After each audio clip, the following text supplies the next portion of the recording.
हमारे मुख्यमंत्री मनोहर जी ने ये 9 सालों में काफी कुछ किया है। नमस्कार, मुद्दा देख रहे हैं आप और मैं हूं आपके साथ ज्योति सांगवान। हरियाणा के दौरे पर पहुंचे केंद्रीय गृह मंत्री अमित शाह ने अपने संबोधन के दौरान हरियाणा के सीएम मनोहर लाल की जमकर तारीफ की है। अमित शाह ने कहा कि सीएम मनोहर लाल की अगुवाई में 9 साल में हरियाणा में बड़े बदलाव आए हैं। शाह ने अलग अलग उपलब्धियों का भी जिक्र किया। सीएम मनोहर लाल की करीब 9 साल के कार्यकाल पर केंद्र की मोहर लगा दी गई है। ऐसे में चर्चा हम करने वाली है कि अमित शाह की मनोहर लाल की तारीफ किए जाने के मायने क्या हैं और 9 साल में हरियाणा कितना बदलाव है, कितने बड़े बदलाव आए हैं, चर्चा होगी। पहले रिपोर्ट आप देखिए।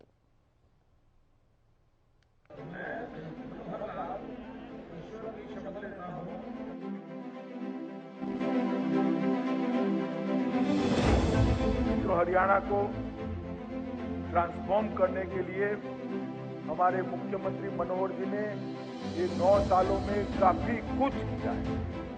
साल 2023 में सभी दल 2024 के चुनाव की तैयारी में जुटेंगे। ऐसे में भारतीय जनता पार्टी भी अपनी रणनीति बनाने में जुटी है। इसी बीच हरियाणा पहुंचे केंद्रीय गृह मंत्री अमित शाह ने जहां अलग अलग कार्यक्रमों में शिरकत की, तो शाह ने सीएम मनोहर लाल की कार्यशैली की तारीफ की।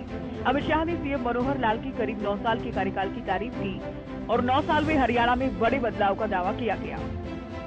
तो हरियाणा को ट्रांसफॉर्म करने के लिए हमारे मुख्यमंत्री मनोहर जी ने ये 9 सालों में काफी कुछ किया है।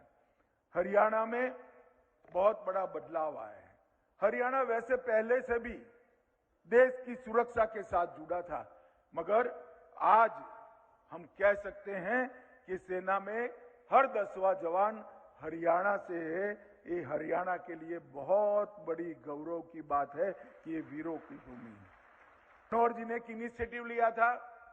मैं उस वक्त पार्टी का अध्यक्ष था। मैं डरता था कि मनोहर जी को लेने के देने न पड़ जाएं, मगर उन्होंने दृढ़ता के साथ इसको लागू किया और आज हरियाणा देश का संपूर्ण रूप से पढ़ी लिखी पंचायत वाला सबसे पहला और एकमात्र प्रदेश है जहां पर पढ़ी लिखे पंच सरपंच। बहुत बड़ा इनिशिएटिव है और इसको आगे बढ़ाने के लिए ढेर सारा विरोध झेलने के बाद भी मनोहर लाल जी इस पर बहुत दृढ़ रहे और इसका नतीजा भी आया है। आज देश का सबसे पहला पढ़ी लिखी पंचायत वाला प्रदेश अगर कोई बना है तो हरियाणा बना है। मैं इसके लिए भी मनोहर जी को बहुत बहुत बधाई देता हूं। धुआं मुक्त प्रदेश, केरोसिन का उपयोग जीरो करना, इनिशिएटिव लिया, एक विचार था, करना बहुत कठिन था। मैं तो जानता हूं, मैं राज्य सरकार में भी मंत्री रहा हूं। मनोहर जी ने देश का पहला धुआं मुक्त राज्य हरियाणा को बनाने का काम किया और हर घर में गैस का चूल्हा पहुंचाकर हरियाणा को सच अर्थ में धुआं मुक्त करने का काम किया। जाहिर है 2024 को लेकर सभी दलों में राजनीतिक हलचल तेज है। लगभग सभी दल इलेक्शन मोड पर हैं। अलग अलग कार्यक्रमों के माध्यम से जनता के बीच जा रहे हैं। ऐसे में अमित शाह की ओर से सीएम मनोहर लाल की छवि, उनकी कार्यशैली, उनके नेतृत्व की तारीफ करना ये साफ करता है कि 2024 में बीजेपी सीएम मनोहर लाल की अगुवाई में ही चुनाव लड़ने वाली है। लगातार 2 बार सीएम रहते हुए मनोहर लाल हरियाणा बीजेपी के सबसे बड़े नेता हैं। साथ ही सीएम मनोहर लाल की कार्यशैली की केंद्र और पार्टी हाईकमान में सबसे अधिक स्वीकार्यता है। लेकिन साथ ही सवाल ये भी कि 9 साल में कितना बदला हरियाणा। सीएम मनोहर लाल के अब तक के कार्यकाल में हरियाणा में क्या बड़े बदलाव आए, क्या बड़े फैसले लिए गए और क्या ये बड़े बदलाव आगामी चुनाव में पार्टी के मुद्दे भी रहने वाले हैं। Bureau report, Haryana news.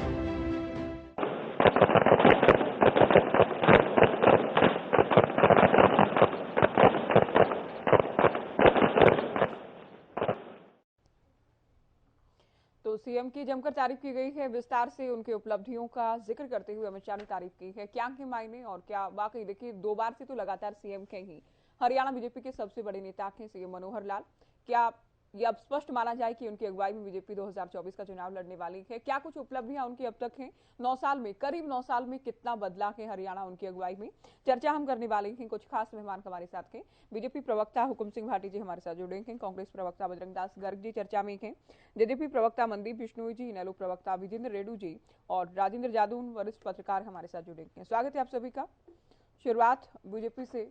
Bhati साहब, देखिए, यूं तो इसमें कोई दो राय है कि नहीं कि मनोहर लाल केंद्र की पार्टी हाईकमान की पहली पसंद के, लगातार 2 बार से सीएम के, लेकिन आज जिस तरह से जमकर तारीफ की गई है अमित शाह की ओर से, तो अब ये स्पष्ट माना जाए कि करीब करीब 8 से 9 साल का जो कार्यकाल है उस पर केंद्र की मोहर है अमित शाह की ओर से।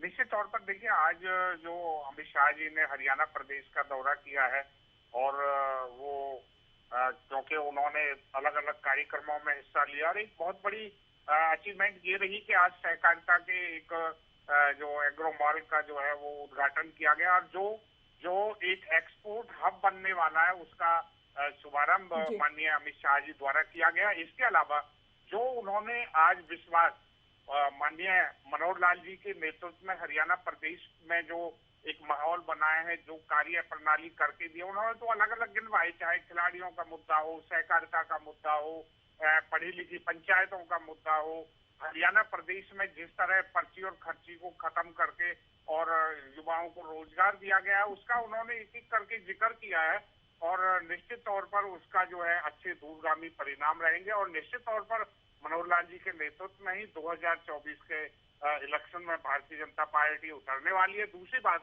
हमारी जो चाहे तो किसी भी लेवल पर आप कार्यकर्ताओं के आधार पर कहिए, कार्यकर्ताओं की बैठकें आप देखिए, हरियाणा प्रदेश 2024 के इलेक्शन के मूड में है और हमें लगता है कि क्योंकि अपोजिशन के पास ना वर्कर है, ना प्रोग्राम है, ना पार्टी कहीं ठीक से नजर आती है और भारतीय जनता पार्टी 2024 में निश्चित तौर पर जीत हासिल करेगी, विजयी रहेगी और फिर दोबारा से मनोहर लाल जी के नेतृत्व में हरियाणा प्रदेश में सरकार बनने वाली।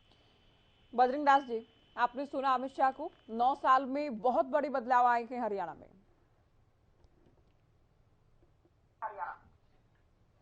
ज्योति जी, 9 साल में वाकई बहुत बदलाव हरियाणा में आए हैं।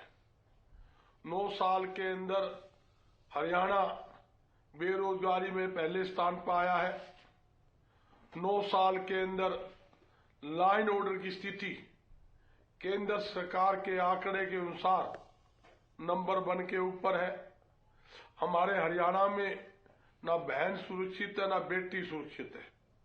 हर रोज बहनों और बेटियों के साथ आपके सामने हैं, दरिंदियां हो रही है, उनकी हत्या की जा रही है।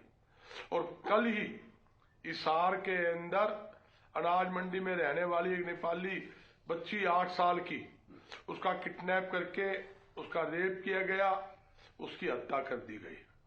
ये भी 2 महीने पहले आर्यनगर के अंदर 14 साल की बच्ची का किडनैप करके रेप करके हत्या कर दी गई। इसी प्रकार कुलाना में एक झुग्गी के अंदर रहने वाली बच्ची, उसका किडनैप कर हत्या भी किस तरह बेदर्दी से हत्या की गई है, कोई आदमी देख नहीं सकता। मैं तो मौके के ऊपर कल भी था जब उनका वो हॉस्पिटल में पोस्टमार्टम करवा रहे थे। आज हरियाणा की हालत इस सरकार ने ऐसी कर दी है, महंगाई सर चढ़ के बोल रही है। ये वो सरकार है, नू कहते थे हमारी सरकार आ जाने दो, 2 करोड़ लोगों को रोजगार देंगे, नौकरियां देंगे, 2 आदमी को नौकरी नहीं दे पाए। ये वो सरकार है, नू कहते थे हमारा राज आ जान दो, 35 रुपये पेट्रोल देंगे। नहीं, हरियाणा में तो अब तक के कार्यकाल में थे हमारा राज आने दो, 250 रुपये रसोई गैस सिलेंडर देंगे। गर्ग साहब, सबसे अधिक नौकरी मनोहर लाल के कार्यकाल में दी गई है, जो कि विधानसभा में दिया गया जवाब के, जिस पर हम बहुत बार चर्चा भी करते हैं।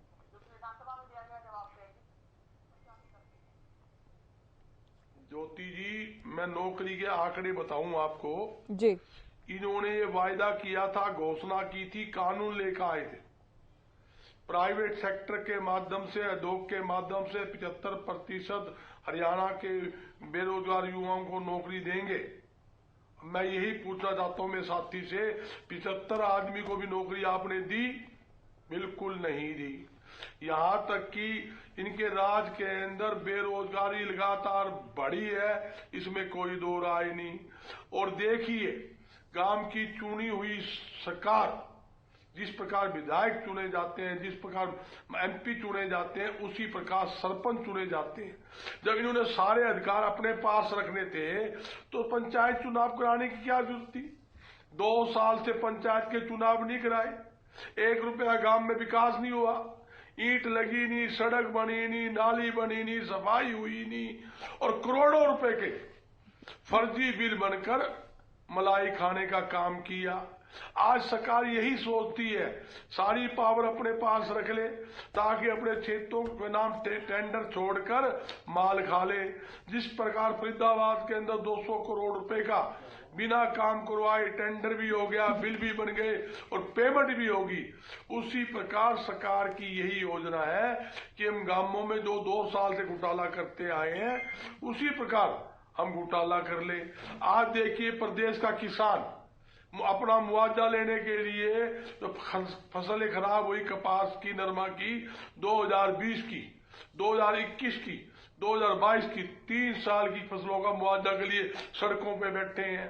सरसों की फसल खराब हुई 80% 2022 की, उसकी फसलों के मुआवजा लेने के लिए बैठे हैं।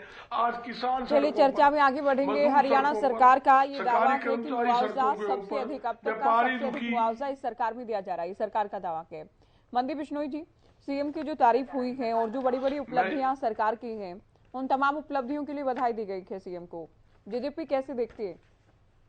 ज्योति, सरकार अच्छा काम करती है, गठबंधन की सरकार अच्छा काम कर रही है। उसके मुखिया माननीय मनोहर लाल जी, मुख्यमंत्री उसका मुखिया होता है सरकार का। जब सरकार अच्छा काम करती है, वो टीम वर्क होता है, और जब पीठ थपथपाई जाती है तो सेनापति और मुखिया की थपथपाई जाती है। निश्चित तौर पर माननीय मनोहर लाल जी की तारीफ के साथ साथ पूरी सरकार की तारीफ, मैं इसको इस नजरिए से देखता हूँ। दूसरी बात, मेरे साथी बजरंग दास जी ने बहुत बड़ी बड़ी बातें कही। 3 क्राइम का इन्होंने जिक्र किया, तीनों हिसार जिले से संबंधित रखती है। लेकिन एक ताजा जो हालिया घटना थी उसके बारे में बता दो कि अपराधी की मानसिकता अपराध करने की होती है, वो बिल्कुल इस तरह की विचारों का होता है कि उसके मन में एक कुंठत होती है, अपराध करना उसकी प्रवृत्ति बन जाती है। लेकिन अपराधी को पकड़ना वो कानून व्यवस्था का एक हिस्सा है, और विदिन 24 आवर्स उस अपराधी को न केवल पकड़ा गया बल्कि उसको इंटेरोगेट करके उसको जेल भेजने का काम कर रहे हैं, और सख्त से सख्त उसको फास्ट ट्रैक कोर्ट में लगवा करके और जल्दी से जल्दी उसको फांसी के फंदे तक पहुंचाने का ये प्रोसिक्यूशन डिपार्टमेंट का, सरकार का, पुलिस का ये कोशिश रहेगी। दूसरी, इन्होंने कोई उकलाना की थी है, उसकी भी अपराधी को पकड़ लिया गया। तीसरा, आर्यनगर का इन्होंने जिक्र किया। आर्यनगर के अंदर इन्वेस्टिगेशन के अंदर जो उसकी विस्तृत और जो रिपोर्ट्स थे वो मधुबन भेजे गए, उनकी रिपोर्ट आएगी, निश्चित तौर पर उसके अंदर भी कार्रवाई होगी। बजरंग दास जी सुन लीजिए, बीच में ना बोलिए प्लीज। मैंने आपकी बहुत कमेंट्री पूरी की पूरी सुनी थी, तो मेरी आपसे गुजारिश कि आप सुन लीजिए। पकड़ लिए। मैं, मेरे साथी, आप मेरे अजीज, मेरे भाई हो, मैं ये पूछूं, आप हिसार के हो और सीनियर एडवोकेट हो और हमारे बाहर ऐसे प्रधान भी रहे हो, मैं ये बात पूछूं, आर्यनगर के अंदर जो बच्ची के साथ कांड हुआ, जिसकी हत्या हुई, रेप हुआ, उसके मुलजिम पकड़े गए आज तक? आप ये बता दीजिए। मैंने उसके बारे में बताया है कि उसकी इंक्वायरी चल रही है, उसकी विस्तृत की रिपोर्ट मधुबन भेजी गई है, जैसे ही वो आती है तत्काल प्रभाव से उसकी कार्रवाई होगी। देखिए, सरकार ऐसे कार्रवाई नहीं करती, सरकार पूरे के पूरे तथ्य और सबूत जुटाने के बाद कोई अपराधी बचेगा नहीं। दूसरा, इन्होंने रोजगार का 75% का जेजेपी का मुख्य मुद्दा था। दुष्यंत जी जब सांसद थे, रोजगार मेरा अधिकार के नाम से अभियान उन्होंने चलाया।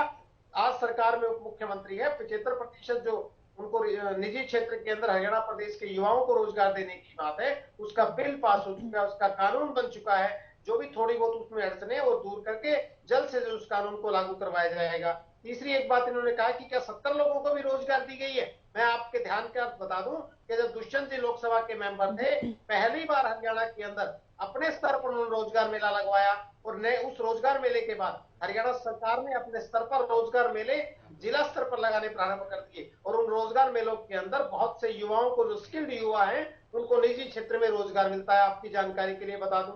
दूसरी बात, बार बार आप ये बात कह रहे हैं कि किसानों को मुआवजा नहीं दिया जा रहा है। इस सरकार के अंदर कांग्रेस के अगर पूरे पीछे के पूरे शासनकाल का, चाहे वो भूपेंद्र सिंह जी हुड्डा का कार्यकाल हो, चाहे उससे पहले का हो, अगर पूरा का पूरा मुआवजा जोड़ दिया जाए तो भी इस गठबंधन सरकार का मुआवजा उससे कई गुना ज्यादा बैठता है। तीसरी बात, दूसरी, आज ये जो मुख्यमंत्री जी की तारीफ हुई और मनोहर लाल जी की सरकार की जो गठबंधन है उसके अंदर एक बहुत बड़ा जो सांझी डेयरी के नाम प्रोजेक्ट का जिक्र हुआ था। मैं आपकी जानकारी के लिए बता दूं, दुष्यंत चौटाला जी मुख्यमंत्री सरकार में है, उन्होंने कई दिन पहले सरकार के साथ बैठ करके कैबिनेट में बात करके इस बात को उठाया था कि पंचायत डिपार्टमेंट उनके पास था कि पंचायत जगह उपलब्ध कराएगी और इस प्रकार की सांझी डेयरी जो प्रोजेक्ट बने कि जब गरीब आदमी के पास भैंस पालने के लिए अपने जगह नहीं है, सांझी जगह उन लोगों को उपलब्ध पंचायत की तरफ से कराई जाएगी। वहां पर वो शेड बनाए जाएंगे, सामूहिक तौर पर वो भैंसे वहां पशु वहां रखे जाएंगे। तो सांझी डेयरी प्रोजेक्ट की जो सोच थी वो माननीय उप मुख्यमंत्री महोदय की सोच के साथ थी। इसके साथ जो एग्रो माल और एक्सपोर्ट माल की, जैसे एक सेकेंड, जो एक्सपोर्ट माल की बात थी, आज जो ऑर्गेनिक की बात आई थी कि ऑर्गेनिक फसल की सही कीमत किसान को नहीं मिलती। बहुत अच्छी बात, ये बिल्कुल सोच है सरकार की, गठबंधन सरकार की ये सोच है कि वो ऑर्गेनिक जो है वो फसल अपने उस मॉल में लेकर के आएगा, वहां पर उसकी क्वालिटी और चेक करके और उसको एक्सपोर्ट किया जाएगा, क्योंकि विदेशों में इसकी जो कीमत है बहुत अच्छी मिलती है। किसान निश्चित तौर पर इन एक्सपोर्ट जो एग्रो माल बन रहे हैं इनसे किसान की स्थिति खुशहाल होगी, उसकी फसल को उसका अच्छा दाम मिलेगा, वो एक्सपोर्ट भी कर पाएगा। तो ये बहुत अच्छी बात है, गठबंधन सरकार की तारीफ नहीं। आज कांग्रेस के गठबंधन का तो जिक्र नहीं किया गया इस तारीफ में, तो केवल सीएम की तारीफ हुई है। मैंने डिबेट के प्रथम में ये कहा कि हरियाणा सरकार कोई 9 साल का जिक्र हुआ है, 9 साल का जिक्र हुआ है, इसमें कोई 3 या 3.5 साल का जिक्र नहीं हुआ है। अब जो देखिए 9 साल का हुआ तो उसके अंदर 3.5 साल भी होंगे। ये तो नहीं है कि पहले 6 साल का जिक्र हुआ है। आज जो प्रोजेक्ट चल रहे हैं वो प्रोजेक्ट गठबंधन सरकार के हैं, चाहे वो किसी एंथल प्लांट की बात है, चाहे एग्रोमाल की बात है, चाहे सांझी डेयरी की बात है। चलिए हम चर्चा को आगे ले जाते हुए, हालांकि गठबंधन का या फिर डिप्टी सीएम का तो जिक्र नहीं हुआ, 3 साल का या 3.5 साल का अलग से तो कोई जिक्र नहीं हुआ। सीएम के कार्यकाल का नहीं, मुखिया तो सीएम साहब तो पिछली बार भी सीएम थे ना, मनोहर लाल तो पिछली बार भी सीएम थे, उसके आप लोग तो गठबंधन में नहीं थे, वो सब मुखिया की बात। रेड्डी साहब, बहुत बड़े बदलाव आए हैं, कई चीजों का जिक्र भी किया गया कि और देखिए बार बार बीजेपी हरियाणा में दावा करती है, सरकार दावा करती है पर्ची खर्ची सिस्टम खत्म किया गया है, हर तरह के भेदभाव, भाई भतीजावाद, जातिवाद, क्षेत्रवाद, इनसे ऊपर उठकर विकास किया गया है। आज अमित शाह की ओर से भी कह दिया गया कि 9 साल में हरियाणा बहुत बदला है। ज्योति जी, सबसे पहले तो हमारे हरियाणा प्रदेश की बहादुर पुलिस को राष्ट्रपति निशान अवार्ड मिला। इंडियन नेशनल लोकदल पार्टी की तरफ से हरियाणा प्रदेश की पुलिस को बहुत बहुत मुबारकबाद, बहुत बहुत बधाई। ये बहुत ही सम्मान का अवार्ड है ये, और ये हरियाणा प्रदेश की पुलिस को मिला और देश में 10वें स्थान हासिल किया। बार बार मैं हरियाणा पुलिस को बहुत बहुत बधाई अपनी तरफ से और अपनी पार्टी की तरफ से देता हूं। अमित शाह जी भारतीय जनता पार्टी के वरिष्ठ लीडर हैं, नेता हैं, देश के गृह मंत्री हैं। वो हरियाणा प्रदेश में आए तो मुख्यमंत्री जी उनकी तारीफ करेंगे और वो मुख्यमंत्री की तारीफ करेंगे, ये एक स्वाभाविक बात है, तारीफ करना बनता ही है। मुख्यमंत्री जी की भी तारीफ करना अमित शाह का एक नैतिक और एक पार्टी फर्ज भी है उनका, इसलिए उन्होंने तारीफ की है।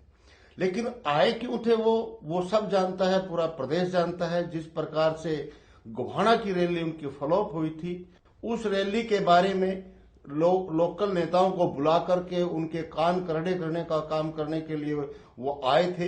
इस प्रोग्राम के साथ साथ जो था मधुबन वाला, उसके साथ साथ उन्होंने मीटिंग ली 2 और उन नेताओं से पूछा कि मेरी रैली फ्लॉप कैसे हुई, मेरी रैली में लोग क्यों नहीं आए। उन कारणों के लिए उन्होंने अपने कार्यकर्ताओं की भी मीटिंग ली। अदरवाइज देश का गृह मंत्री आए, उसके लिए बहुत बड़ी रैली की व्यवस्था हर बार ये पार्टी करते रही है, चाहे जींद की रैली हो, चाहे फरीदाबाद की रैली की हो, चाहे गोहाना की रखी थी, वो फ्लॉप हो गई। तो ये रैली ने उनको सर्टिफिकेट दे दिया कि 9 साल में हरियाणा प्रदेश में पॉजिटिव बदलाव कुछ नहीं हुआ। ये मेरे ख्याल से सरकार अच्छे से समझ चुकी है और इसीलिए प्रदेश के गृह मंत्री ने बूथ लेवल के कार्यकर्ताओं की मीटिंग लेने की जरूरत पड़ी है। तो ये जो महाबदलाव की बात कर रहे हैं, ये तो इनको ये समझ चुके हैं। लेकिन मैं बता दूं, इन्होंने 9 साल में सबसे पहले जब 2014 में हरियाणा प्रदेश की कमान भारतीय जनता पार्टी को सौंपी, माननीय मुख्यमंत्री मनोहर लाल जी बने, तो प्रदेश की जनता को बहुत बहुत भरोसा और विश्वास था कि हमारे लिए कुछ नया करके देंगे। सबसे पहले ज्योति जी, इन्होंने हरियाणा प्रदेश को एक प्रयोगशाला बनाने का काम किया 9 साल में। इस प्रयोगशाला में इन्होंने परिवार पहचान पत्र के ऊपर प्रयोगशाला बनाई। दूसरा, इन्होंने प्रॉपर्टी आईडी के ऊपर प्रयोगशाला बनाई कि हम देखते हैं इसके क्या रिजल्ट निकलते हैं। उस प्रॉपर्टी आईडी को लेकर के आज हरियाणा प्रदेश का जन जन दुखी है, दर दर की ठोकरें खा रहा है और इसके माध्यम से उस भोले भाले निवासियों को लूटा जा रहा है। कभी वो सीएससी सेंटर पर लूटता है तो कभी दफ्तरों में, कमेटी के दफ्तरों में जाकर के लूटने का काम किया जा रहा है और सरकार उसको लूटने का काम कर रही है। दूसरा, इन्होंने वृद्ध सम्मान भत्ता जो था हमारा हरियाणा प्रदेश का, जिसमें एक बुजुर्ग बड़े सम्मान के साथ कहता था अपने पोते पोतियों को, अपने बेटे बेटियों को कि बेटा महीना हो गया मेरी पेंशन आ गई, चलो मेरे को पेंशन दिलवा लो, और या वो पेंशन घर पर ही उसको दे करके जाया करते थे। तो इन्होंने एक ये बड़ा प्रयोग किया और उस प्रयोग के तहत इन्होंने परिवार की आय को जोड़ा। जब इंडियन नेशनल लोकदल पार्टी के हमारे नेता अभय सिंह चौटाला ने और पार्टी ने इस आवाज को बुलंद किया तो इन्होंने परिवार की आय से हटा करके दंपत्ति की आय जोड़ने का काम किया, जो कि एक बिल्कुल ही गलत फैसला किया और वो भी एक प्रयोग किया, परिवार की आय जोड़ी, लेकिन इनेलो पार्टी के दबाव के कारण उस फैसले को वापस लेते हुए इन्होंने कपल के स्पाउस की प्रॉपर्टी के ऊपर लेकर के आए। जबकि ये हकीकत है ज्योति जी, ग्राउंड पर आज भी मैं आपके चैनल के माध्यम से सरकार से ये निवेदन करता हूं कि इनके पास 1.5 साल के करीब बचा हुआ है, इसको आय से हटा दीजिए, क्योंकि ये कोई जरूरी नहीं। अब वृद्ध अवस्था में जाकर के एक बुजुर्ग व्यक्ति जो है वो किस हालात में होता है, किस हालात में रहता है, और एक दूसरे के सामने उसको जब ऐसे हाथ करना पड़ता है तो उसका अपमान होता है। ये ताऊ देवीलाल ने सम्मान देने का काम किया था, इन्होंने इनको अपमानित करने का काम किया। एक इन्होंने ये प्रयोगशाला अपनाने का काम किया। मैं हैरान हूं, लेकिन भाटी साहब को आगे इन्होंने किसी भी बात से आपत्ति नहीं है, किसी भी बात से आपत्ति नहीं है। ये ना तो समय मांग रहे हैं काउंटर करने के लिए और ना ही अच्छी बात है, चलिए दूसरों को सुनना भी चाहिए, लेकिन बड़ी शांति से सभी आरोपों को सुन रहे हैं। अभी तक कांग्रेस के आरोपों को भी बड़ी अच्छी बात है, दूसरों को सुनना चाहिए, लेकिन मैं हैरान हूँ कि आपको कुछ भी काउंटर भी नहीं करना है किसी भी आरोप पर। मैंने कांग्रेस प्रवक्ता को भी जितना समय दिया, जितने एलिगेशन लगाए गए, इनेलो की ओर से जितने आरोप लगाए गए, बड़ी शांति से सुन रहे हैं। देखिए, अपना ये स्वभाव नहीं है कि बीच में इंटरप्ट करें। वो अच्छी बात है, वो अच्छी बात है। मुझे बात नहीं कहने दे रहे, मैंने बड़े प्यार से सुना सभी को। मैं बताऊंगा आपको कि इन्होंने क्या कहा है। वो अच्छी बात है, लेकिन अभी तक आपने समय मांगा भी नहीं। आपने निकल गए, आपने किसी आरोप पर काउंटर करने के लिए आपने टाइम नहीं मांगा अभी तक। बोलना शुरू करूं क्या? बताइए, मैं बोलना शुरू करूं? नहीं, आपने मैं ये कह रही हूँ कि आपने अभी तक समय भी नहीं मांगा कि मुझे किसी आरोप का जवाब देना। मैं उंगली उठाऊंगा क्या तभी समय देंगे क्या आप? नहीं, वो तो देखिए, वो तो जैसे टर्न आएगी वो तो कायदे से सभी प्रवक्ताओं के बाद ही आएगी, वो तो राजेंद्र जी को जोड़ने के बाद भी। लेकिन आरोप चूंकि सरकार पर ही लग रहे हैं तो आपको ज्यादा समय मिल सकता है, लेकिन अगर आप मांगे तो देखिए सामान्य तौर पर होता ही है, लेकिन आज आपने ठीक है, आपने समय नहीं मांगा। राजेंद्र जी सभी मेहमानों को चर्चा में जोड़ते हुए सबकी ओपनिंग स्टेटमेंट की, ठीक है, सबकी ओपनिंग स्टेटमेंट के बाद ही फिर मैं आऊंगी। राजेंद्र जी, करीब 9 साल, हालांकि 9 साल कह रहे हैं अमित शाह, अभी 9 साल में समय बाकी है, लेकिन सीएम की जो छवि है, सीएम की जो कार्यशैली है, एक ईमानदार छवि है, उसमें शायद नहीं लगता कि कोई भी इस बात से इनकार करेगा। और आज जितनी जमकर तारीफ की गई थी उससे लगता है कि पार्टी हाईकमान, केंद्र पूरी तरह से संतुष्ट है सीएम की कार्यशैली से, सीएम की छवि से। आज देखिए, ऐसा है कि मनोहर लाल जी का जो कामकाज है और सरकार का जो उन्होंने जिस तरह से नेतृत्व किया है, तो अमित शाह जी ने तारीफ की है। ये पहला मौका नहीं है, उससे पहले भी वो तारीफ कर चुके हैं। जब भी वो हरियाणा के दौरे पर आते हैं तो मुख्यमंत्री मनोहर लाल के कामकाज और नीतियों की प्रशंसा करते हो, और प्रधानमंत्री भी इसमें प्रशंसा कर चुके हैं। उन्होंने ये भी कहा कि इतने सालों में, आजादी के बाद से अब तक पहली बार हरियाणा को कोई ईमानदार मुख्यमंत्री मिला है। ये सारी बातें, और मुख्यमंत्री का जो है काम करने का तरीका, उससे पता तो चलता है कि वो एक सदाफता से काम कर रहे हैं कि वो हरियाणा के जो पुराने सिस्टम थे जिनमें कमियां थी उनको बदलना चाहते हो, और खासतौर से टेक्नोलॉजी के माध्यम से। जो भारतीय जनता पार्टी का एक नारा था कि मिनिमम गवर्नमेंट और मैक्सिमम गवर्नेंस, तो वो इस सिद्धांत पर काम कर रहे हैं और उसमें वो इस तरह का स्थापित करने का प्रयास कर रहे हैं कि किसी के साथ कोई भेदभाव ना हो, कोई भ्रष्टाचार ना हो। टेक्नोलॉजी के माध्यम से जो सब चीजें वो ऑनलाइन लेके आ गए, परिवार पहचान पत्र लाए तो वही उसमें पारिवारिक डाटा उसमें आ जाए, और ऑटोमेटिकली जो सरकार की कमजोर वर्ग के लिए योजनाएं हैं उनका लाभ मिल जाए। लेकिन अब देखिए कि कुछ बातें ब्यूरोक्रेसी से जुड़ी हुई भी होती हैं। सरकार अच्छी पॉलिसी फ्रेम करती है, अच्छे प्रोग्राम लॉन्च करती है, लेकिन ब्यूरोक्रेसी उसमें कहीं न कहीं डेंट कर देती है। परिवार पहचान पत्र को लेकर शिकायतें हैं, किसी की इनकम जो है वो बढ़ा के लिख दी गई, वो उसकी ये स्थिति नहीं थी, किसी को मृतक बता दिया गया जबकि वो मौजूद था।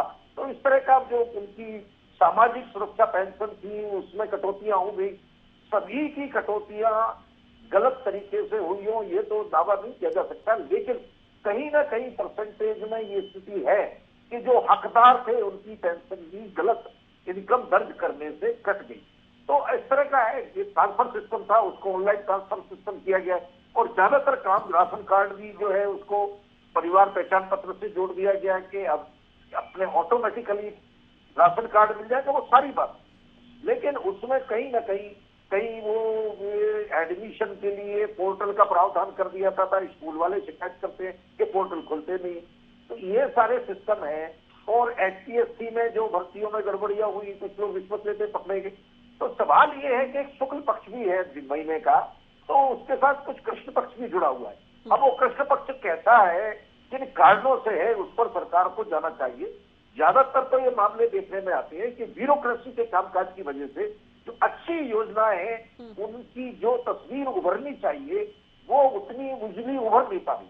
ये धुंधलाई हुई तस्वीर है, सरकार को इस पर ध्यान देना चाहिए। जी भाटी साहब, एक कार्यकाल तो जाहिर है पहली बार में सीएम रहे और बहुमत से आप लोगों की सरकार बनी, अब गठबंधन में है और 3 साल से अधिक का समय पूरा हो गया के, तो सबसे बड़ी उपलब्धि आप सीएम की क्या मानते हैं? देखिए, मैं सबसे पहले मैं आपकी बात का जवाब दूं। मैंने आईएनएलडी के प्रवक्ता को सुना, मैंने कांग्रेस के प्रवक्ता को सुना। कांग्रेस के मेरे साथी बजरंग दास जी तो ऐसे लगता है जैसे कि कोई आदमी एक वो दिमाग बना के आता है, अपना विचार उसने बिल्कुल गढ़ लिया है कि उन्होंने सिवाय बुराइयों के दूसरी बात नहीं करनी। और दूसरी जो उन्होंने मुद्दे उठाए वो बिल्कुल गली और कूचे के मुद्दा है, जो एक सामान्य प्रक्रिया है क्राइम की, वो उसको उठा रहे हैं। दूसरी बात, रेपुर मर्डर को आप सामान्य प्रक्रिया ना कहें पैनल पर, रेपुर मर्डर को आप सामान्य प्रक्रिया कैसे कह सकते हैं? नहीं, सुनिए, सामान्य इसलिए कह सकते हैं, पुलिस विभाग अपना काम कर रहा है, पुलिस विभाग इन्वेस्टिगेशन कर रहा है, उसके बाद गिरफ्तारियां हो चुकी हैं और उसके बाद वो उसको मुद्दा बनाना चाहते हैं। ये तो उनकी मानसिकता को दर्शाता है। दूसरी बात, मेरे साथी आईएनएलडी के बोल रहे थे रेडू जी ने जो बातें गिनवाई हैं उन बातों में कहीं कोई किसी तरह का कोई वजन नजर नहीं आता। आप बताइए, परिवार पहचान पत्र में इनकम किसने भरी है? सरकार ने भरी है क्या किसी अधिकारी ने भरी है क्या, किसी पॉलिटिशियन ने भरी है? उन्होंने स्वयं अपनी इनकम भरी, उसके आधार पर उनकी किसी की जो मान लिया वो बीपीएल में आ रहा था तो उससे उसका कटा है। ये जब सरकार का 1,80,000 रुपए का एक वो पैरामीटर बनाया है, उसके नीचे का उसमें जो गरीबी की रेखा में आएगा या उनकी जो फैसिलिटी है वो आएंगी, अगर उससे ज्यादा है तो वो नहीं आएगा। इसके लिए दोषी कौन है? दोषी ने बल्कि सच्चाई को बिल्कुल बाहर लाने का काम किया। पेंशन किन लोगों की कटी है? जो उसके हकदार नहीं थे। अभी कह रहे थे वो पोर्टल नहीं खुलता है दाखिले के लिए। पोर्टल हो सकता है आज नहीं खुल रहा हो, ये एक नेटवर्क एक दिक्कत कहीं हो सकती है, लेकिन लगातार पोर्टल काम कर रहा है। उसके अलावा प्रॉपर्टी आईडी की बात करते हैं, हरियाणा प्रदेश में प्रॉपर्टी आईडी लगा करके जो कांग्रेस और आईएनएलडी के समय जो अथाह प्रॉपर्टी बेनामी प्रॉपर्टी होती थी, उस प्रॉपर्टी को रेगुलाइज जो पोर्टल पर ला करके उस आदमी की आईडी के साथ जोड़ने का काम किया। इसलिए बौखलाहट है कांग्रेस और आईएनएलडी में। बौखलाहट कांग्रेस और आईएनएलडी में इसलिए है कि जो लूट खसोट की राजनीति करते थे वो राजनीति आज इनकी नहीं चल रही है। जो ये आईएनएलडी का समय लगा लीजिए या कांग्रेस मैंने सीएम की सबसे बड़ी उपलब्धि आपसे पूछी तो वो तो आप बता दें। मैं अभी बताता हूँ सबसे बड़ी उपलब्धि क्या है। सबसे बड़ी उपलब्धि है हरियाणा प्रदेश को डिजिटलाइज कराने का जो काम किया है माननीय मुख्यमंत्री मनोहर लाल जी ने। उससे जो लोग जो चाहे प्रॉपर्टी में है, चाहे ब्लैक मेलिंग में है, ब्लैक मार्केटिंग में है, ब्लैक शब्द को खत्म करने का काम वो भारतीय जनता पार्टी ने पिछले 5 साल में किया, 3 वर्ष में जेजेपी गठबंधन में किया। अभी देखिए, जो माननीय अमित शाह जी ने जो सारे काम गिनवाए, वो काम है जो दूसरे प्रदेश भी उनको फॉलो करने का काम कर रहे हैं। आज मान लिया परिवार पहचान पत्र है, और प्रदेश भी उस लाइन पर आने के लिए बिल्कुल आ तो रहे हैं। आज हरियाणा प्रदेश का खिलाड़ियों का कोई नकार सकता है क्या? इतने मेडल्स क्या कभी कांग्रेस के समय आए क्या? INLD के समय आए क्या? खेल नीति ला करके आज जो बिल्कुल हरियाणा तो पहले भी नहीं अब ठीक है, चाहे अच्छा वो मेडल भी प्रदर्शन नहीं कर रहा लाया, है हरियाणा, लेकिन हरियाणा पहले भी खेलों में नंबर 1 तो रहा। दूसरे राज्यों के मुकाबले तो आगे ही रहा ना हरियाणा, किसी की भी सरकार रही हो। आप नंबर ऑफ मेडल्स की बात कर लीजिए ना, नंबर 1 रहा हरियाणा प्रदेश। देखिए किस तरह रहा। इन्होंने आप एक बयान आया था कि माननीय प्रधानमंत्री उस समय मनमोहन सिंह केवल उन खिलाड़ियों को मिले जो कांग्रेस से संबंधित थे, बाकी खिलाड़ियों को नहीं मिले। अब क्या है, माननीय नरेंद्र मोदी खिलाड़ियों को जब वो चाहे ओलंपिक में चाहे एशियाड में उन्होंने जाने का काम किया तब भी मिले, और जब मेडल जीत के लाए उनको भी मिले, और जो नहीं जीत के लाए उनको मिले।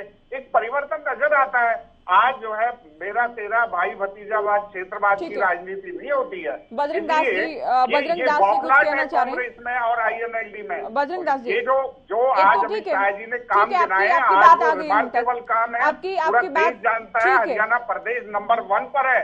बहुत सारे कामों में नंबर 1, 2, 3, मतलब आज काउंटिंग पहले कहाँ आता था, कहाँ पर गिनती थी हरियाणा की। इसलिए INLD और कांग्रेस इस काम को पचा नहीं पा रही है। तो आगे चर्चा भी बढ़ेगी। गर्ग साहब, हुड्डा सरकार में भी आप लोग नंबर 1 का नारा देते थे, अब भाटी साहब कहते हैं कि नंबर 1 तो अब है। हालांकि आप लोग कहते हैं कि महंगाई में, बेरोजगारी में, क्राइम में नंबर 1 है, क्योंकि विपक्ष का काम किस तरह के आरोप लगाना, आप लोग आरोप लगाते हैं।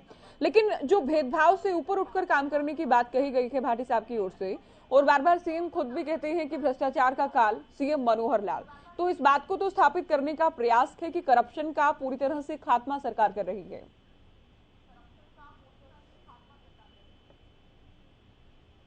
ज्योति जी, मेरे से सवाल किया आपने? जी बिल्कुल, आपसे। ज्योति जी, भट्टी साहब बड़े सीनियर भारतीय जनता पार्टी के प्रवक्ता है और मेरे साथी भी है। मैं इनसे ये की बात पूछना चाहता हूं, ये कहते पेंशन उन लोगों की काटी है जो हिसाब से काटी है। इन्होंने जो बुजुर्ग जिंदा थे उनको मरा हुआ दिखाकर उनकी पेंशन काट ली। ये तो वो लोग हैं, और इन्होंने तो गरीब आदमी का मुंह का निवाला छीनने के लिए उनके राशन कार्ड काट दिए। जहां प्रॉपर्टी ID का मामला है, इन्होंने एक अयासी कंपनी के नाम से जयपुर की फर्म है, उसको प्रदेश के ये प्रॉपर्टी सर्वे का ठेका दिया 18 करोड़ 11 लाख के अंदर, और वो मतलब 75% से ज्यादा वो सर्वे गलत हो चुकी। नगर निगम ने जिसका जो हाउस है, चेयरमैन जो इनके भारतीय जनता पार्टी के चेयरमैन है, उनकी कमेटी है, उन्होंने एक प्रस्ताव पास करके सरकार के पास भेजा, सारे सर्वे गलत हुए हैं, इसकी पेमेंट रोकी जाए, इसके खिलाफ सख्त से सख्त कार्रवाई की जाए। मगर सरकार का मंत्री बोलता है नहीं, ये कंपनी बढ़िया है क्योंकि हमने मलाई खा रखी है, हम इसकी पेमेंट करेंगे। 18 करोड़ 11 लाख की जगह 57 करोड़ रुपए की पेमेंट उसको कर दी। और एक बात और बताता हूं, जहां एक कानून है 20% से ज्यादा कोई प्रॉपर्टी ID की शिकायत आ जाए भी उसमें कोई कमी है तो उसका ऑटोमेटिक उसका टेंडर रद्द हो जाता है। इन्होंने टेंडर रद्द नहीं किया, मतलब घोटाले पे घोटाला, एक नया घोटाला प्रॉपर्टी ID का है। इनको सबको पता है, जनता लैंड में लगी हुई है। 250 गज का मकान है उसको दिखा रहे हैं 500 गज का, जिसका 1 मंजिली मकान है उसको दिखा रहे हैं 4 मंजिली। यहां तक कि मैं हिसार का किस्सा बताता हूं, 1 लाख प्रॉपर्टी बनी हुई है, 50,000 खाली प्लाट है, 50,000 खाली प्लाट भी प्रॉपर्टी ID के जोड़कर उसको उनको बिल भेज दिए गए।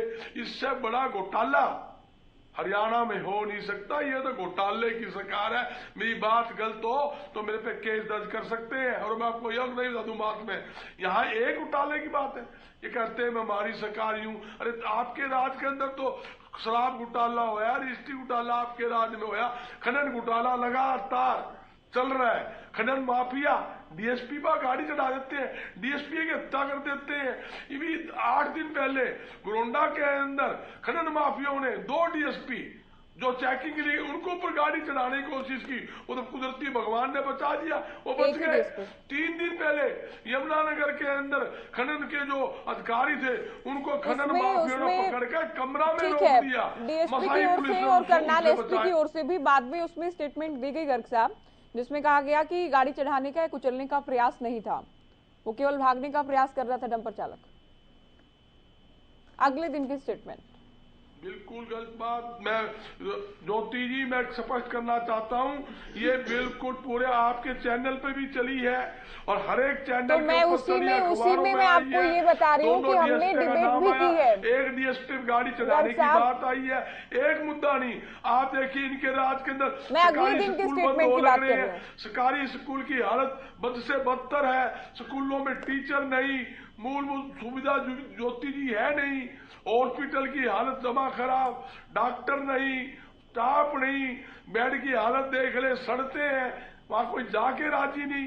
मतलब हालात तो आप ये बात तो लंबी लंबी करते हैं। भाई यूं बताओ, इनका तो रक्षा मंत्री है इनकी पार्टी का, प्रधानमंत्री भी मनोहर लाल की पीठ थपथपाएगा, बड़ा अच्छा काम कर रहा है।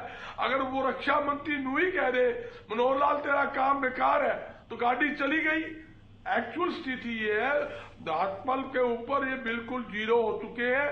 इनकी पोजीशन ये है, ये गांव में घुसने के लायक भी नहीं है। जनता इनका इंतजार कर रही है कभी ये गांव में आए, इनको काले झंडे दिखाने के लिए। ये नारा तो आपने हिसार में भी लगाया था, किसानों से ये नारा तो आपने हिसार में भी लगाया था, फिर भी हमारा कैंडिडेट जीता है आदमपुर से, फिर भी भाजपा जेजेपी गठबंधन का प्रत्याशी जीता है, भाजपा का प्रत्याशी जीत करके आया है, अभी बिश्नोई जीता है। ये नारा तो आप वहां भी लगा रहे थे, कोई दस में नहीं देगा। हिसार की तलवंडी के अंदर एक बार एसोसिएशन का पूरा प्रधान कोहली हजारों आदमी के लेकर बच्चों समेत सड़कों पे बैठे हैं, पूरे आसपास के गांव बैठे हैं। आप क्या करते हो? मतलब किसानों की जमीन औने पौने दामों में खरीद कर और प्रॉपर्टी काम करते हो, करोड़ों अरबों रुपए कमाते हो, 20-30 लाख रुपए की एकड़ की जमीन लेकर 10-10 करोड़ रुपए में जमीनें बेच रहे हो और गरीबों का रास्ता बंद कर रहे हो, गांव का रास्ता बंद कर रहे हो। और वो जो रास्ता बस अड्डे से तलवंडी 9 किलोमीटर का है, उसको आप 25 किलोमीटर करने जा रहे हो। ये जनता की जेबों में डाका साहब आप रुकेंगे, आपने काफी विस्तार से आपने बात कर ली है, जाएगी, आपको शर्म आनी चाहिए। आप रुकिए अभी। बिश्नोई जी देखिए, मैंने इनसे करप्शन से जुड़ा सवाल पूछा, और जब भी बात करते हैं धान घोटाले की, रजिस्ट्री घोटाले की, शराब घोटाले की, तो ये चूंकि विभाग आपकी पार्टी की कोटे में है या कह लें कि डिप्टी सीएम के पास है, तो जेजेपी पर भी बार बार सवाल उठते हैं करप्शन से जुड़े।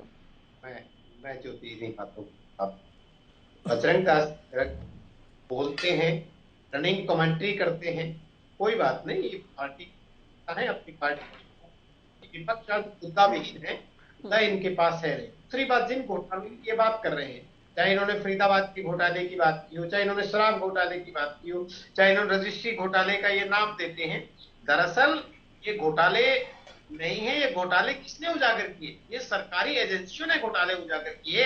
एक भी मुद्दा या एक भी घोटाला इस प्रकार का बता दीजिए जो विपक्ष ने उजागर किया हो, और विपक्ष के उजागर करने के बाद सरकार ने उस पर कार्रवाई की। के टाइम में एक भी कोरोना के टाइम में आपका महकमा अरबों रुपए की रजिस्ट्री आपने करवाई है, कैसे हो गई? जिसमें कोरोना के समय में लोग सड़कों पर निकल नहीं सकते, आपने अरबों रुपए की रजिस्ट्री करवा दी। आप लोगों पे इल्जाम लगाते हो, आपने क्या पकड़ा?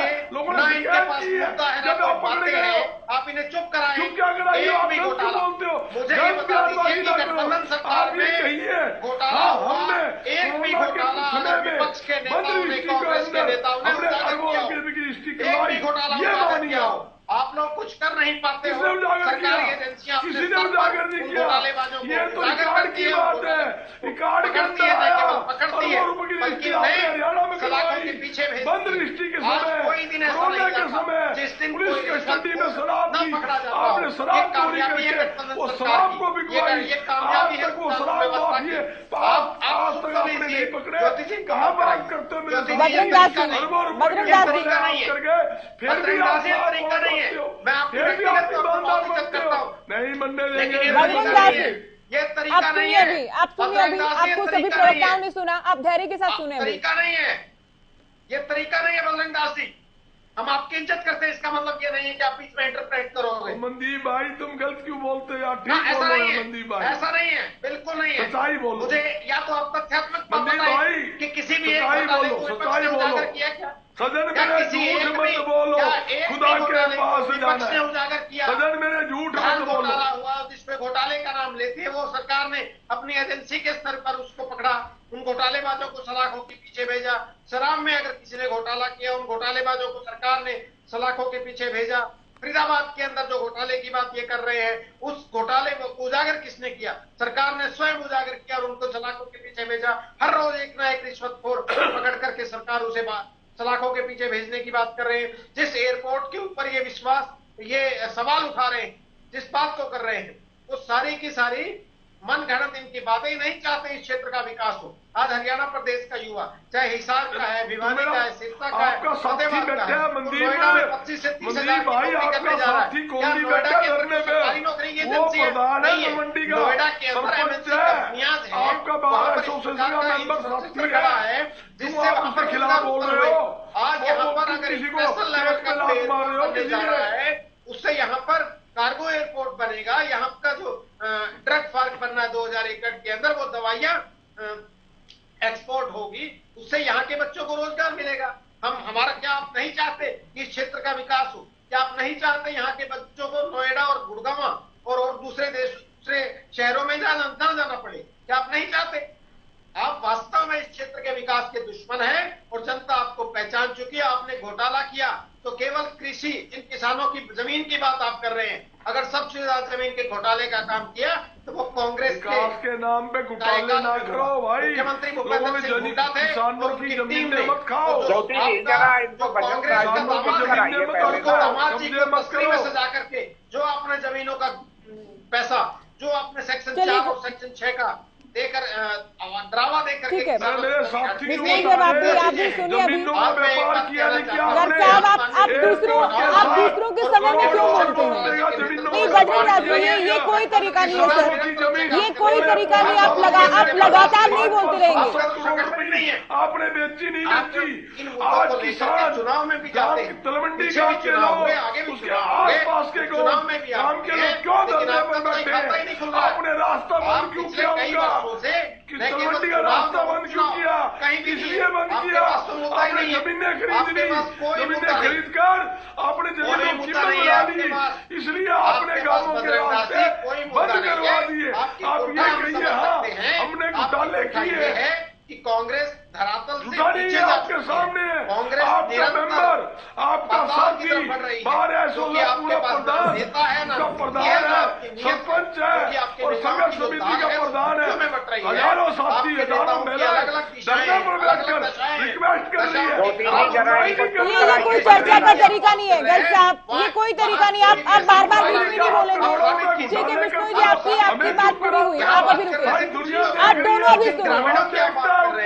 उन ग्रामीणों के साथ प्रशासनिक स्तर पर बात हो चुकी है। आज मैं स्वयं डिप्टी कमिश्नर हिसार से मिला हूं, उनसे जाकर के बात की। ठीक है, आप लोग हिसार से बाहर आएंगे, अब टॉपिक पर बात करेंगे हम। रास्ता दिया जाए, जो बात इन्होंने किया उसका जवाब दिया। चलिए आप जवाब दे चुके हैं, आपका जवाब आ गया कि अब अभी शांति से सुने, एयरपोर्ट बनने की बात, आप भी धैर्य से सुने। नोएडा जैसे शहरों के अंदर हमारे ठीक है मनदीप जी, जाना पड़ रहा है ठीक है रोजगार के लिए, ठीक है, ना जाना पड़े, वो यहाँ पर अंतर्राष्ट्रीय स्तर का कार्गो एयरपोर्ट बने और यहाँ पर एमएनसी जाए। चलिए आपकी बात और आपका बाकी दोनों पूरा हो चुके हैं। अब आप शांति से सुने, आपसे भी रिक्वेस्ट मैं कर रही हूँ। रेड्डी साहब, अमित शाह ने खिलाड़ियों का, किसानों का, जवानों का जिक्र किया और जो उपलब्धियां के उनका क्रेडिट सीधे सीधे सीएम को दिया गया। देखिए ज्योति जी, जो हरियाणा प्रदेश की खेल नीति है वो 2002 में इंडियन नेशनल लोक दल की सरकार के समय में माननीय ओम प्रकाश चौटाला जी ने बनाने का काम किया था और उस टाइम से 25 लाख, 50 लाख और 1 करोड़ रुपए की जो धनराशि मंजूर की गई थी खिलाड़ियों के लिए जो गोल्ड मेडल लेकर के आते हैं, आज ये उसी का परिणाम है। और वही खेल नीति जो इनेलो के द्वारा बनाई गई थी वही आगे चलते हुए आज खिलाड़ियों को उत्साह और प्रोत्साहन देने का काम कर रही है। लेकिन ये तो खिलाड़ियों का दम है, खिलाड़ियों की मेहनत है, जिन्होंने अपना खून पसीना बहा करके ये प्राइज लेकर के आते हैं।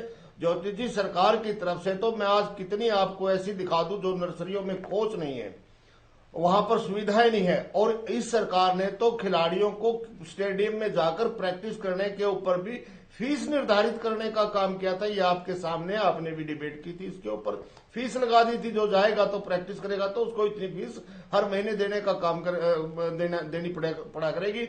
और इसके अलावा सारी की सारी नर्सरियां खाली पड़ी हैं, उनको समय पर उनकी डाइट मिलती है, ना ही उनको फैसिलिटी मिलती है, ना उनको इक्विपमेंट मिलते हैं प्रैक्टिस करने के लिए। ये मैं हरियाणा प्रदेश के खिलाड़ियों को बधाई देना चाहूंगा कि उन्होंने अपनी मेहनत से खून पसीना बहा करके हरियाणा प्रदेश का जो है ना पूरे विश्व में नाम जो रोशन करने का काम किया है। अदरवाइज तो आप देख रहे हो खिलाड़ी आज धरने के ऊपर, प्रदर्शन के ऊपर बैठे हैं दिल्ली बॉर्डर के जंतर मंतर पर, और उनकी सुनवाई नहीं हो रही है।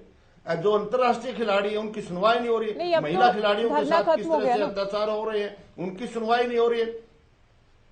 धरना खत्म होगा, लेकिन जो कमेटी बनी थी उसकी क्या रिपोर्ट आई और क्या एक्शन लिया गया? लेकिन अध्यक्ष तो आज भी अध्यक्ष है, सांसद तो आज भी सांसद है। हरियाणा में मंत्री जी को देख लिए, हुआ ऐसे ही मंत्री जी बने बैठे, एक्शन क्या हुआ? बका करके धरने को उठा देते हैं। इसलिए मैं कहता हूं हरियाणा प्रदेश को एक प्रयोगशाला बना करके रख दिया इन्होंने। मनोहर काल, प्रयोगशाला काल, ये बिल्कुल स्पष्ट है ज्योति जी। दूसरी बात इन्होंने कही, मैं जो पीछे अपनी बात शुरू कर रहा था उसी में जोड़ते हुए मैं कहना चाहूंगा, इन्होंने कहा था कि हम नंदीशालाएं बनाएंगे, कोई भी आवारा पशु हरियाणा प्रदेश में इधर उधर गलियों में नहीं घूमने देंगे। एक भी संख्या कम हुई हो तो मुझे बताइए, भाटी जी बता देंगे कितने जो आवारा पशुओं को कंट्रोल करने का काम किया। दूसरा अगला प्रयोग इन्होंने किया, कृषि के 3 कानून लेकर के आए, 750 किसानों की शहादत लेने के बाद देश से माफी मांगते हुए उन किसान कृषि कानूनों को वापस लेने का काम किया। वो प्रयोग इनका फेल हुआ। आज जो है उसके बाद इन्होंने ई ट्रेडिंग का लेकर के आए और आड़तियों के आंदोलन के बाद फिर उसको वापस लेने का काम किया, ये प्रयोग किया। आज जो है ये ई ट्रेडिंग लेकर के आए हुए हैं, ये भी एक प्रयोग चल रहा है। चंद दिनों में आप सुनोगे कि ई ट्रेडिंग वापस ली जाती है। यानी कि सारे ऐसे प्रयोग करते करते, अभी ये कह रहे थे, आप पूछ रहे थे, आपने भाटी साहब से एक सवाल पूछा कि मुख्यमंत्री मनोहर लाल जी की कोई सबसे बड़ी उपलब्धि बताइए। एक उपलब्धि मैं बताता हूं ज्योति जी, इस भाजपा सरकार की सबसे बड़ी उपलब्धि मैं बताता हूं। और जो अभी अभी सोशल प्रोग्रेस इंडेक्स आया है हरियाणा प्रदेश का, जो कि प्रधानमंत्री कार्यालय द्वारा जारी किया गया है, इसके लिए मना भी नहीं कर सकते हैं ये। उसमें हरियाणा प्रदेश देश के 28 जिलों में 38वें नंबर पर आया है। अब आप पूछोगे 28 जिलों में 38वां नंबर कैसे आ गया? ये मैं भी विचार कर रहा हूं मीटिंग में कि भाई ये 38वां स्थान कैसे आया। यानी इसका मतलब ये हुआ आज हरियाणा प्रदेश देश के सभी पूरे देश में सबसे असुरक्षित स्थान है। यहाँ पर हत्याएं, मर्डर, रेप, चोरी, एक्सीडेंट सबसे पूरे देश में सबसे ज्यादा घटनाएं होती है और हमारे हरियाणा प्रदेश का निवासी सबसे ज्यादा असुरक्षित है। ये प्रधानमंत्री कार्यालय ने इसका इंडेक्स जारी करने का काम किया है। दूसरी बात एक और, अब ये एक और बात आई थी, वो कहा कि इस 9 साल में सबसे ज्यादा नौकरियां हरियाणा प्रदेश में इस सरकार ने देने का काम किया है। ज्योति जी देखिए कितनी बड़ी झूठ है, कितनी बड़ी झूठ है। 9 साल में इन्होंने घोषणा पत्र आप उठा करके देख लीजिए, संकल्प पत्र के नाम से इन्होंने अपना घोषणा पत्र जारी किया था। उसमें कहा था हर साल 50,000 नौकरियां हम देंगे। अगर इन्होंने 5 लाख नौकरियां दे दी हो तो वो श्वेत पत्र जारी कर दो, हमें बता दो भाई हमने 4.5 लाख नौकरियां देने का काम किया है। कहां नौकरी दिए इन्होंने? तो ज्योति जी ये जो हरियाणा कौशल रोजगार निगम बनाया है, हरियाणा कौशल रोजगार निगम का क्या मतलब है, ये भी समझ से परे की बात है। ये एक सरकारी ठेकेदार बैठा दिया है कि भाई तू भर्ती करता रहो और 1-1 साल के बाद इनको बदलता रहो। अरे सरकारें जो है ना कोई ठेकेदार नहीं बनाया करती, सरकारें तो परमानेंट नौकरी देती है। कभी एक चाव होता था प्रदेश के लोगों में कि हमें गवर्नमेंट नौकरी मिल गई तो बहुत भला हो गया, बहुत अच्छी बात होगी। आज वो चर्चा भी में नहीं अभी रही। समय कम है, हालांकि सरकार का लोग दावा सरकारी नौकरी में जाने के बाद भी सरकारी नौकरियां भी इन करीब 8 सालों में सबसे अधिक दी गई नहीं हैं। कर रहे हैं। ठीक है, किसी भी उनको सरकार के मुकाबले। जादौन साहब, बहुत बार सोशल मीडिया पर खास तौर पर खबरें चलती जाती हैं कि सीएम बदले जाएंगे, सीएम को हटाया जाएगा, किसी और को सीएम बनाया जाएगा। हर बार केवल अफवाह ही साबित होती है। सीएम खुद ही कह चुके हैं कि बहुत सारे लोग ऐसे हैं कि अगर उनकी चले तो वो तो उन्हें सीएम पद से हटाकर सोए। उसमें आप विरोधी दलों की बात करें, या हो सकता है कि खुद पार्टी में भी इस तरह के लोग हों। लेकिन जब केंद्र के नेता, और वो भी बड़े नेता, सीएम की तारीफ करते हैं तो ये तो पूरी तरह से क्लियर है कि उनकी स्वीकार्यता केंद्र में या हाईकमान में, पार्टी हाईकमान में बखूबी है। आप देखिए, हाईकमान का और पार्टी की जो सेंट्रल लीडरशिप है उसका तो पूरा समर्थन है। ऐसा कोई संकेत नहीं है कि मुख्यमंत्री बदले जाएंगे। बीच में मुख्यमंत्री के कुछ बयानों को लेकर भी कयास लगाए जाने लगे थे कि वो कह रहे थे कि मेरा ऐसा कोई इरादा नहीं है, कार्यकाल पूरे करने का, कुछ इस तरह की बातें पहले आ गई थी। तो वो ऐसा लगता नहीं है अभी तक। अगर सेंट्रल लीडरशिप का ऐसा कोई इरादा होता तो कुछ ना कुछ संकेत तो मिलता। अभी तक सरकार का जो संचालन है वो उन्हीं के हाथ में, और लगता है कि हो सकता है कि अगला चुनाव भी मनोहर लाल की नेतृत्व में लड़ा जाए। तो ये है कि अब सरकार की योजनाओं की इम्प्लीमेंटेशन पर जितना गहराई से सरकार नजर रख सकती है उसको रखना चाहिए। योजनाएं तो ठीक फ्रेम हो रही है, लेकिन उनके पीछे उनका इम्प्लीमेंटेशन में कमियां होती है। जैसे प्रॉपर्टी आईडी की बात चल रही थी तो वो तो सरकार ने स्वीकार कर दिया और उसमें बहुत खामियां थी। इसके बाद जिस फर्म को प्रॉपर्टी आईडी सर्वे का काम दिया गया था उसका जो है अनुबंध है उससे आगे नहीं बढ़ाया गया। तो ये सब बातें प्रमाणित है, इसमें कहीं किसी तरह का वो गलत बयानी नहीं है। सरकार के कामकाज को चुस्त दुरुस्त बनाने के लिए ब्यूरोक्रेसी पर जो है कंट्रोल होना चाहिए। बिल्कुल। भाटी साहब, आखिरी बहुत छोटा जवाब आपसे, क्योंकि डबल इंजन की सरकार के जब से यहाँ मनोहर लाल की तब से केंद्र में पीएम हैं नरेंद्र मोदी, और डबल इंजन की सरकार का क्या वाकई हरियाणा को फायदा मिल पाया? और मैं आपका जो अभी थोड़ी पहले आपने एक सवाल किया था कि माननीय मनोहर लाल जी की स्वीकारोक्ति, उनकी लीडरशिप की केवल केंद्रीय नेतृत्व नहीं, हरियाणा प्रदेश की जनता ने की है।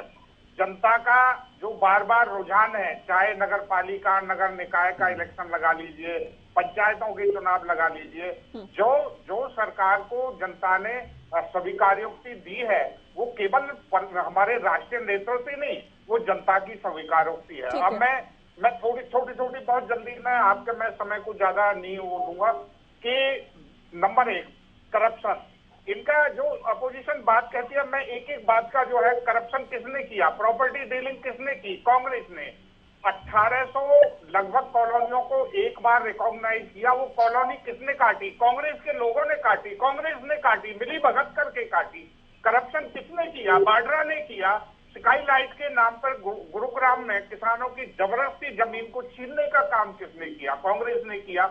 और पंचकुला में 16 प्लॉटों को अपने रिश्तेदारों को बेचने का काम किसने किया? हुड्डा साहब ने किया।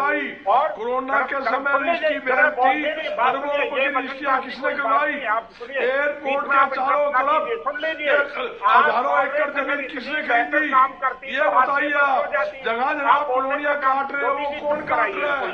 मैं माफी के साथ आप दोनों को रोकूंगी, क्योंकि आगे समय की चर्चा के लिए आगे समय इजाजत नहीं देगा। आप सभी का बहुत शुक्रिया, आप लोगों ने वक्त दिया और हमने चर्चा की सीएम के कार्यकाल को लेकर। तो अब तक के सीएम के कार्यकाल में कितना बदला हरियाणा, चर्चा हमने की। फिलहाल दीजिए इजाजत, नमस्कार।